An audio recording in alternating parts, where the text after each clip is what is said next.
ये भी एक खबर सूत्रों के हवाले से, जहां पीलीभीत से ज्योतिर्मय प्रसाद को टिकट मिलना संभव माना जा रहा है, ये भी सूत्र कह रहे हैं। और हाथरस से अनूप वाल्मीकि को उतार सकती है बीजेपी। सहारनपुर से राघव लखनपाल को टिकट दिया जा सकता है। अलीगढ़ से सतीश गौतम और बदायूं से दुर्विजय शाक्य को टिकट दिया जा सकता है। सुल्तानपुर से मेनका गांधी, मुरादाबाद से सर्वेश को टिकट मिल सकता है। तो कई सीटों पर चेहरे बदल सकती है बीजेपी और दिग्गजों की जो दावेदारी है उस पर तलवार लटक रही है। तो कई चेहरे बदले जा सकते हैं, कई लोगों का टिकट कट सकता है। और सूत्रों के हवाले से ये बड़ी खबर मिल रही है कि भारतीय जनता पार्टी चेहरों में बदलाव कर सकती है। पवन गौड़ दिल्ली से हमारा था, फोन लाइन पर जुड़ गए हैं ज्यादा जानकारी और बातचीत के लिए। पवन, और क्या जानकारी मिल रही है सूत्रों के हवाले से? कहा जा रहा है कि बीजेपी अपने चेहरे बदल सकती है इस बार उम्मीदवार के तौर पर। देखिए, बीजेपी ने कल बीजेपी केंद्रीय चुनाव समिति की बैठक में बीजेपी ने ये तय किया है कि अब तकरीबन 20 के आसपास सीटों पर बीजेपी ने अपने नाम तय कर लिए हैं। कुछ सीटों को होल्ड किया गया है। उसके अलावा अगर बात करें बदलाव की, तो बीजेपी ने बड़े स्तर पर इस पूरे सूची में बदलाव किया गया है और ये संभावना है कि गाजियाबाद से भी बदलाव किया जाए। पीलीभीत से वरुण गांधी का टिकट काटा जाएगा। उसके साथ साथ हाथरस में जो राजनीति दल के वर्तमान सांसद है उनका भी टिकट काटने की खबर आ रही है। अगर बात करें नामों की, तो पीलीभीत से वरुण गांधी की जगह जितिन प्रसाद को चुनाव लड़ाया जा सकता है। हाथरस से अनूप वाल्मीकि को चुनाव लड़ाया जा सकता है।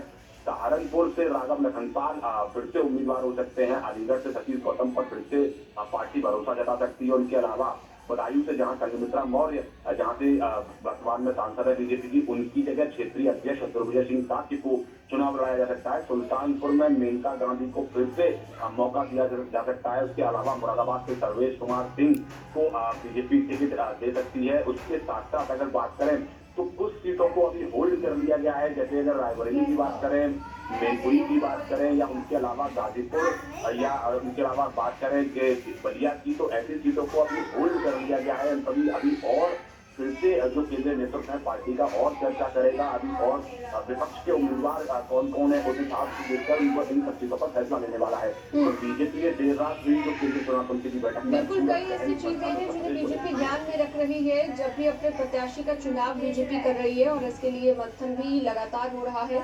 पवन, आप बने रहिएगा। ऋषिमणि त्रिपाठी भी लखनऊ से हमारे साथ जुड़े हुए हैं।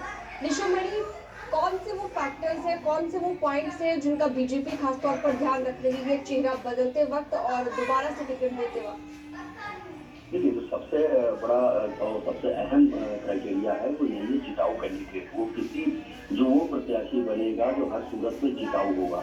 क्योंकि जब 370 सीटों की बात की जाती है, 400 पार का नारा दिया जाता है, उत्तर प्रदेश से 80 लोकसभा सीटें हैं, तो जाहिर सी बात है यहाँ पर स्कोर बढ़ाना है और लिहाजा वही प्रत्याशी चुना जाएगा जो पूरी तरह से जिताऊ कैंडिडेट होगा।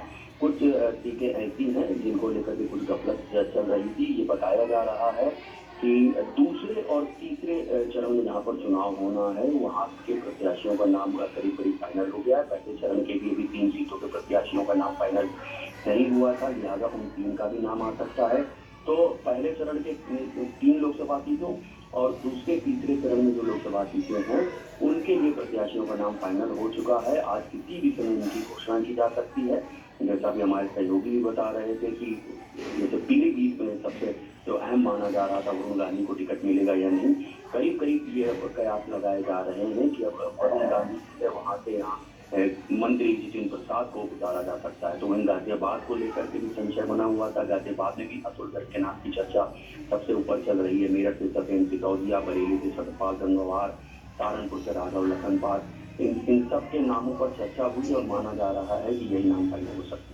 बहुत शुक्रिया विस्तार से जानकारी देने के लिए आपका संकेत। पवन भी हमारे साथ जुड़े हुए थे, आपका भी बहुत शुक्रिया।